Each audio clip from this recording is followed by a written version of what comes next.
Hello बच्चों, तो आज हम देखने वाले हैं क्लास 12 बायोलॉजी का एक most important very very important question, keystone प्रजातियां। आप सेट उठाकर आंसर उठाकर देख लेना। हर साल ये किसी न किसी सेट में, 2 या सेट में या 3 सेट में पूछ दिया जाता है, इम्पॉर्टेंट है, इसलिए हम आपको ये कराए दे रहे हैं। 3 नंबर में पूछ दिया जाता है, 2 नंबर में भी पूछ दिया जाता है। तो इसकी सबसे पहले डिफिनीशन देखेंगे, बाद में इसका उदाहरण देखेंगे। तो डिफिनीशन में दिया हुआ है कि वह प्रभावी प्रजाति जो पर्यावरण में परिवर्तन के लिए उत्तरदायी होती है कीस्टोन प्रजाति कहलाती है। यानी कि जो पर्यावरण में परिवर्तन कर दे, जो प्रजाति पर्यावरण में परिवर्तन कर दे, वही प्रजाति कीस्टोन प्रजाति कहलाती है।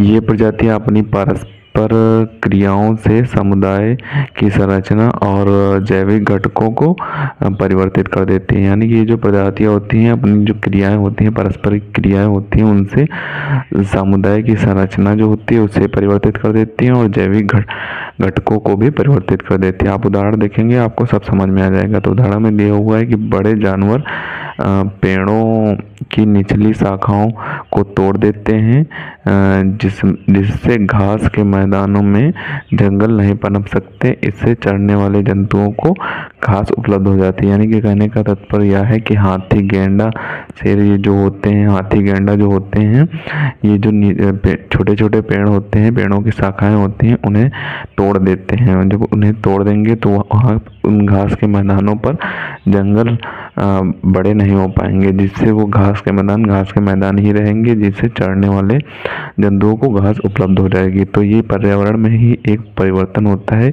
तो यही प्रजातियां जो होती हैं कीस्टोन प्रजातियां कहलाती हैं। तो यही पर्यावरण में परिवर्तन होता है।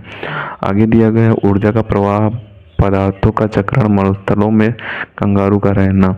तो ये भी जो उदाहरण है, ये भी पर्यावरण परिवर्तन करने के लिए उत्तरदायी होते हैं। तो ये भी कीस्टोन प्रजातियों के अंतर्गत आते हैं। पदार्थों का चक्रण ऐसे होता है कि जैसे सड़े गले पदार्थ हैं, उनको सरल पदार्थों में कन्वर्ट करके अपना भोजन बना देते हैं कुछ पादप।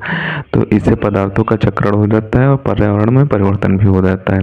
तो सबसे पहले आप इसका स्क्रीनशॉट ले लें ऊपर से, और इसके उदाहरणों का भी स्क्रीनशॉट ले लें।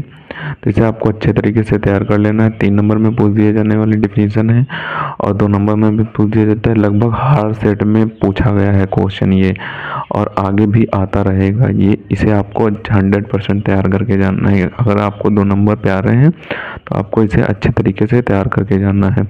तो मिलते हैं किसी नए वीडियो में नए टॉपिक के साथ। अगर आपने हमारे चैनल को अभी तक सब्सक्राइब नहीं किया तो सब्सक्राइब जरूर कर लें, क्योंकि हमारे चैनल पर क्लास 12 से related physics, chemistry, bio, Hindi, English सभी टॉपिक पर वीडियो मिलती रहेंगी।